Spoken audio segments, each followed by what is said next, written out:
ख्रिस्त में मेरे प्यारे भाइयों और बहनों, हम संत लूकस के सुसमाचार अध्याय 15 में ईश्वरीय प्रेम और क्षमा पर आधारित उड़ाऊ पुत्र का दृष्टांत पढ़ते हैं। इस दृष्टांत से हम सब परिचित हैं। एक पिता के 2 पुत्र थे।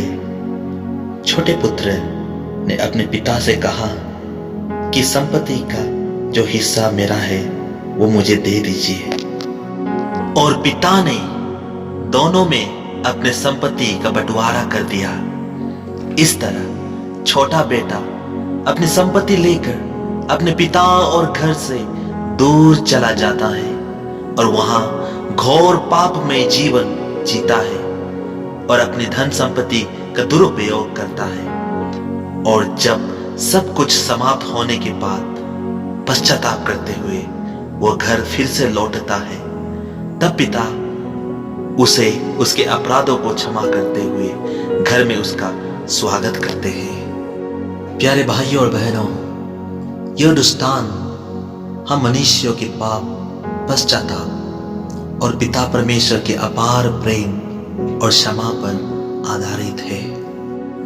इस दृष्टांत से हम सब भली भांति परिचित हैं। हम इस कहानी के दूसरे भाग के बारे में भी कल्पना कर सकते हैं। प्यारे भाइयों और बहनों, कल्पना कीजिए कि इस प्रकार घर आने के बाद वो उड़ाऊ पुत्र अपने पिता के साथ खुशी से रहता है और कुछ समय बाद उसका भी विवाह होता है।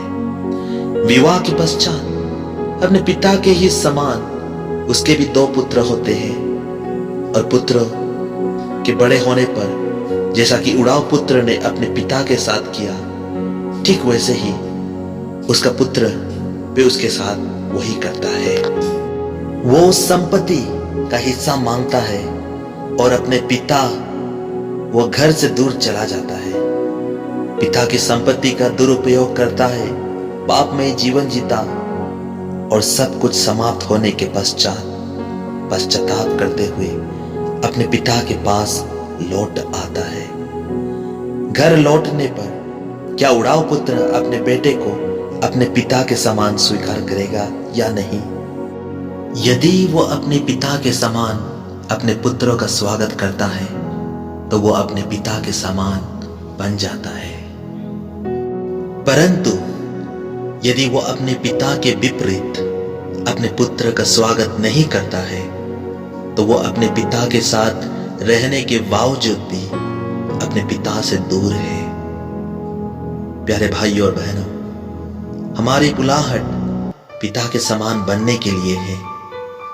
प्रभु कहते हैं कि हमें स्वर्गीय पिता के समान दयालु और परिपूर्ण बनना चाहिए। प्यारे दोस्तों, उड़ाऊ पुत्र के दृष्टांत के द्वारा पुत्र के पश्चाताप और पिता के घर में वापस लौटने पर जोर दिया गया है। अपनी गलतियों के लिए क्षमा मांगते हुए ईश्वर के पास आना हमारे आत्मीय यात्रा की शुरुआत है। आत्मीय जीवन में हमारा लक्ष्य पिता परमेश्वर के समान बनना है। इसलिए हमारी बुलाहट में दया, क्षमा, प्रेम आदि होना चाहिए ताकि हम पिता परमेश्वर के समान बन सके। प्यारे भाइयों और बहनों, आज का इस सुसमाचार में हमने सुना कि जब सेवक अपने मालिक से दया की याचना करता है तो उसे दया मिल जाता है, लेकिन जब वही सेवक अपने सहकर्मियों के साथ विपरीत व्यवहार करता है, उसने अपने मालिक से दया वो क्षमा प्राप्त की है, परंतु फिर भी वो मालिक के समान नहीं बन पाया, क्योंकि उसमें दयालुता की भावना नहीं है। इसी कारण उसे दंड मिलता है। दोस्तों, हम पिता ईश्वर से दया व क्षमा की प्रार्थना करते हैं और वे हमारे अपराधों को क्षमा भी करते हैं। क्या हम क्षमा प्राप्त करने के पश्चात प्रभु के समान बनने की कोशिश करते हैं या नहीं? प्रभु चाहते हैं कि हम पिता के समान बने, जिन्होंने हमें अपनी असीम दया और क्षमा प्रदान की है। प्यारे भाइयों और बहनों, हम उत्पत्ति ग्रंथ अध्याय 33 में याकूब को अपने भाई से मिलते हुए हम देखते हैं। याकूब ने अपने भाई को धोखा दिया तथा उसके इस धोखे के कारण ही उसका बड़ा भाई एसाव अपने जीवन में पिता की आशीष से वंचित रह गया था। कई सालों के बाद याकूब एसाव से मिलने जाता है। उस समय वो बहुत ही डरा हुआ था, लेकिन उसकी सोच के विपरीत एसाव उसके भाई उसके पास स्नेह तथा प्यार से आता है और उसे गले लगाता है। तब याकूब अपने भाई से कहता है, मेरे लिए आपके दर्शन ईश्वर के दर्शनों के तुल्य है। प्यारे भाइयों और बहनों, जो कोई भी दूसरों के अपराधों को क्षमा करता है, वो दया दिखाता है, वो प्रभु के समान बन जाता है। इसलिए हमें भी प्रभु के समान बनने की कोशिश करना चाहिए। चलिए आज हम सब प्रार्थना करते हैं।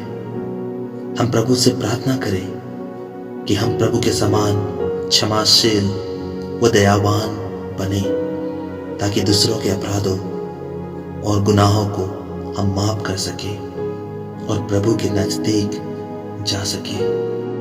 प्रभु आप लोगों को उनकी शांति और दया से भर दे। आमीन।